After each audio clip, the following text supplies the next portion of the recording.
I guess another thing that should be looked at are prices, ticket prices, food prices. It needs to be affordable for a family. Let's say a family of 4, mom, dad, brother, and sister, show up to the racetrack. Right now, if you were to go to Hickory, you'd spend $50 just in pit entry. I mean, not just in, going general admission, $50. So you want a plate of food for each one of them. That's another $40. So right there, you're spending $100 to go to your local short track. Totally get it. Totally get it. Now, also when you go there, where's the souvenirs for these drivers that you're out there, rooting for? If they're not selling it themselves by themselves, I'm sure a lot of those people are not aware of these websites that they can go to buy this merchandise. It'd be very helpful if 10 of the late model drivers had got together and putting their merchandise in one of the booths. I remember as a kid, I could walk out to Duck Graphics trailer and get me 4 T-shirts of my 4 favorite late model drivers, along with a glow stick and a checker flag. Those type of things aren't around anymore. And I think, that's another thing that needs to be looked at. Yeah, these tracks do, they need to be able to operate, and they do make their money, at the, ticket office, and in concessions, but, $100 for a family of 4 to come to the racetrack and eat and have something to drink, I mean, I think that's a little on the high side.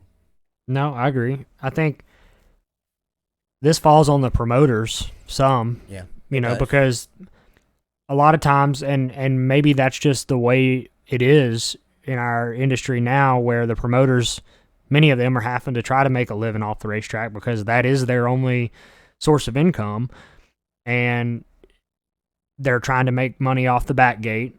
They're trying to keep the track alive through tire sales and pit gate sign-in and putting people in the stands, and we sometimes forget about the amenities and the things to bring people into the racetrack, which would help you in turn sell more concessions and do the things needed in order to continue to operate at a strong level. At times, you got to spend a little money to make a little money.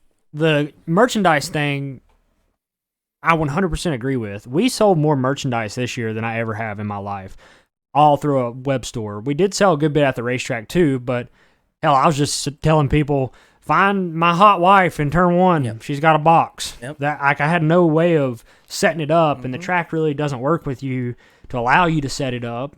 So she just carried a cardboard box in with hats and shirts, and that's how I sold it. If you didn't buy them from my website, and that was fine, but majority there was probably, I bet you we could have sold double what we sold at the racetrack if I had an actual stand or a way to sell put your merchandise. Yeah. So one track that comes to mind real quick before we end this topic.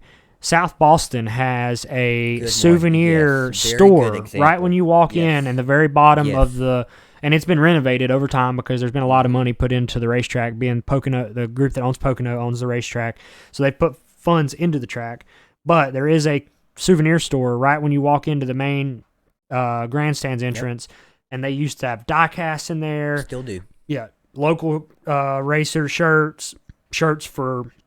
Which I'm assuming now it's like a Fanatics deal. So I haven't been there in a long time to actually walk inside it. But I guess, probably the last time I went in there was like 2008 when we were Hooters Pro Cup racing.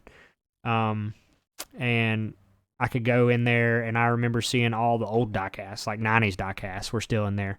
Which is cool. Yeah, I mean, that's cool. Well, that's a fad now. People are wanting the older stuff. But yeah, so I think there's definitely things tracks could do. Hell, if I had the money, I'd bring a souvenir trailer and set it up out front if they'd allow me. I mean, I don't really have the money to do that. We don't have the means to do that at this very moment, but it may be something in the future that could be viable. And another thing I remember as a kid, get the drivers interacting with the crowd while the drivers are there at the racetrack.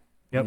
I remember, every week they would, collect money for something, some sort of charity or, to help a family member from the track out. The drivers would walk through the crowd with their helmet. I remember as a kid, I thought that was the coolest shit to see. The drivers walk through the crowd with their helmet, and I'd get $1 from my mama and run over there and plop it in there and, interact with the drivers. And, that kind of stuff needs to happen more often. This year at Hickory, we didn't even do an autograph session until we did the championship night. That's right. And I had a line out the freaking yin-yang. The Ingram was more junior doing autographs. They didn't. Y'all went out to the wall. Yeah, but we didn't have our cars out there. Championship night, but that used to be a thing at Hickory even when I was growing up, 8 years ago racing. You brought your car around to the front stretch, and you interacted and you had with an the fans. hour autograph session, and everybody got to come down there.